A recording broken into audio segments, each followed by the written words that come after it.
Hello, so today we are going to do problems from this week's weekly contest. And the second problem is count submatrices with top left element and sum less than k. So pretty straightforward problem description here. You have a matrix and you have a value k. And your goal is to find the number of submatrices that contain the top left element. So basically start from the top left element. Top left element is this one, basically the first element. But the other condition is that their sum is less than or equal to k. Okay, so it would be clear with an example. So if you take a look at this first example, first one is the one that has only the element, which has 7, so less than k, so we have 1. The second one is this one, which has the value 13, so now we have 2. So it's a submatrix, right? And then the second one is this one, only the 2 cells here, and that's 13 also less than k, 18, and so we have 3 now. And then if you can't really do this one, because then that's, I think, 25. It's over 20, so it's not less than or equal to k. But you can do 763 because that's 16, which is less than k, so you have 14. And you can't do the one with the entire thing because that's 25 plus 1, 26 or something like that. So the result should be 4, right? So that's the idea here. Now, if you look at the constraint, they are very small, so we should be able to do some of n by n solution, because that would be roughly 10 to the power of 6. So we can do every cell, we can investigate every cell, but we can't do something like do every cell twice, for example, which would be the brute force solution, because then that would be 10 to the power of 6 2 times, right? And so that's the key thing here with the constraint. So let's see how we can tackle it. Okay, so how do we tackle this? Well, the first thing to think about is what we are interested in is trying all the submatrices that start from the top left. That's what we want to do. We want to try all of them and just keep a counter. So that would be the most straightforward solution. And keep a counter each time, increase it by 1 if the sum is smaller or equal to k. So that should be our approach, right? But let's just think about what if we were asked this in just an array. So let's assume we had an array, so maybe 7, 8, 2, 1, 9, 4, something like this, right? If you had something like this and you wanted to count all the subarrays that start from the first element, so you can't do just something like this, all the subarrays that start from the first element that have a sum smaller or equal to k. Okay, if you had been asked this, then one way to do it is just to try to do loops, a brute force, right? You take this one, you take this one, you take this one, you take this one, and then you take this one, and you do a loop like that. But another way to do it is just you calculate the prefix sum. So you do something like this. You just calculate the prefix sum. So this is 7. You add 8. So if you add 8, that's 15. And then if you add 2, that's 17. That's 18. And then when we add 9, that's 27. It may be off, but this should give you an idea, right?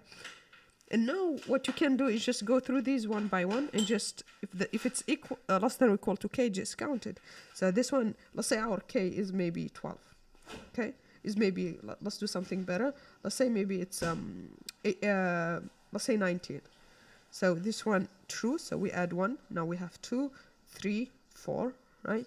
So we return 4. Okay, so that's the how you solve it with an array. Let's just apply that same logic for a matrix, but we'll need to calculate the prefix sum for the matrix. So that's what we need to find out. Okay, so how do we calculate the prefix sum for a matrix? That's sort of the key thing to think about here. Now, for a prefix sum, we usually, for an array, we calculate it by doing p of I is equal to prefix of I minus 1 plus the element at position I, right? And so always you would have I minus 1 here. Similarly, for a matrix, you want prefix at ij, you will need to calculate it in terms of I minus 1, the prefix at I minus 1 j, and I j minus 1, and I minus 1 j minus 1. Okay, and so already you can see we have a slight problem here with the minus 1s, because what if I equal to 0 or j is equal to 0? Right, then we don't have a previous row and we don't have a previous column, so we will just need to do a special calculation for I equal to 0 and a special calculation for j equal to 0. So that should be straightforward to do, because at the end of the day it's just for a same row or for a same column, and that is very similar to an array, so it should be easy to do. So I won't do it in this overview, I'll do it in the implementation. But now the trickier part is for another position. Let's say, for example, to calculate for position. So for example, let's say we are maybe at this position and we want to calculate. So this is 0, 1, 2, 0, 1. So we want to calculate P of 1, 1. Okay. How do we calculate this one? Well, we know it's definitely going to be this one.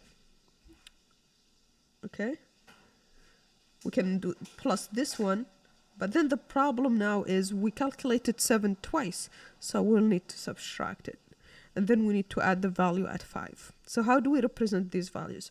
Well, this one, now this is just happens to be the first row, but it could potentially that there is the rest of the matrix here. So if we generalize it, this is just the previous row to the current row ij. So this is ij.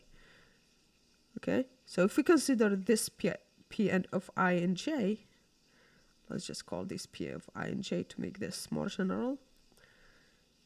Then it's going to be the previous row, so I minus 1, but still same column as you see here, still same column, j, plus P of this one here is the previous column, but still this we end in the same row, and so P of I j minus 1, and we need to add the value at 5 itself, so that's the grid at, let's call it a grid at I and j, but then we need to subtract what we added twice, and that happens to be the previous row in the previous columns. So it's I minus 1, j minus 1. Now this is general because this could have been like another submatrix, right? Okay. And so this is the formula that we can use to calculate the prefix sum. Okay. With the fact that we will do special cases for the first row in the first column. Okay. So basically you add up. Let's do it on another, maybe higher, another submatrix like this. So we want maybe this, let's say this I and j. So how do we calculate this entire thing? Okay, well, it's just this portion here, right? Which is going to be this position, so I minus 1j, plus this here, which is going to be the same row, right? Because that's row I, and this is column j, but the previous column, so j minus 1. But now the problem is we added this one twice, so we need to subtract this. So what is this one? Well, this one is measured by this position. What is this position? Is I minus 1, j minus 1. So that's what we subtract. But we also want to add up this one here because we didn't add it up. And this one is just a grid at position I and j. Okay, and that's pretty much the core idea here. Now let's just implement it and do this special case here. Okay, so let's write the code for this. So first we need the rows and columns just to have some the sizes here to work with. So we need the number of rows and number of columns, and then we need our prefix sum where we will calculate the prefixes. So this is going to have the same dimensions as the matrix itself. So columns here. So this is the columns, and we do it for the number of rows. So this is in the range of rows, okay? And as I said, we want to do it for the first row separately, so for I equal to 0. And then we want to do it for the first column separately because of the I minus 1, j minus 1 problem. And then here we do it for the rest, other cells. Okay. So for the first row, it should be pretty straightforward, right?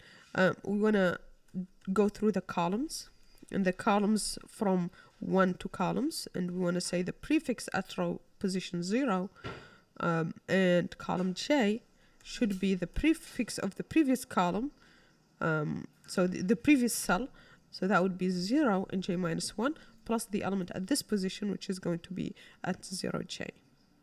Okay, and similarly for the first column, we will need to do prefix of I, so this we need to, for the first column, it's going to move through the rows, so this needs to be rows. So it's going to be row I, position column 0, so and then prefix, we take the previous one in the column and add the current position, which is going to be I 0. But you notice here this starts from 1 because again otherwise we'll have the same problem with j minus 1, and so the first position, which is just prefix 0 0, we'll need to just do it ourselves like this. Okay, just to initialize with the first position, so that basically prefix, when j equal to 1, this would be prefix 0 0, we will use the first cell. Similarly for the first column. Okay, so now we can do the other cells in the using the formula that we calculated. So this is going to be again from 1 to rows. Same thing for columns. And now we can just do the formula that we talked about, which is take this the submatrix from I minus 1, so from the previous row up, add up the submatrix from the previous column up and to the left, and so that would be I j minus 1. Okay, and then subtract the I minus 1 j minus 1 because we added it twice from here and here, so we want to keep only one of them, and so we do I minus 1 j minus 1, we subtract it, and then we want to add the element at the position ij itself, so that's a grid ij. Okay, and that's, now we have the prefix. Now we can just go through all the prefixes and just count those that are smaller or equal to 0. So we can just do that. So we go through, so this is what we want to return at the end, count. And we want to go through every prefix sum. So for I in, so we do something like this, except we want to include zeros. So except we want to include zeros here. And we check if the prefix at position ij is smaller or equal to k, then we want to increment our count by 1. Pretty straightforward once we calculate the prefix. And now we can run this and submit. It should pass and it gets accepted. Now in terms of time complexity, if you look here, this is O of columns, this is O of rows, and this is O of rows by columns, and this is O of rows by columns. So overall, it's O of rows by columns time, so O of n by m time. And then in terms of space, we are using just this prefix additional matrix, which is going to be, again, O of n by m space. So O of n by m time and space. Yeah, so that's pretty much it for this problem. Thanks for watching, and see you on the next one. Bye.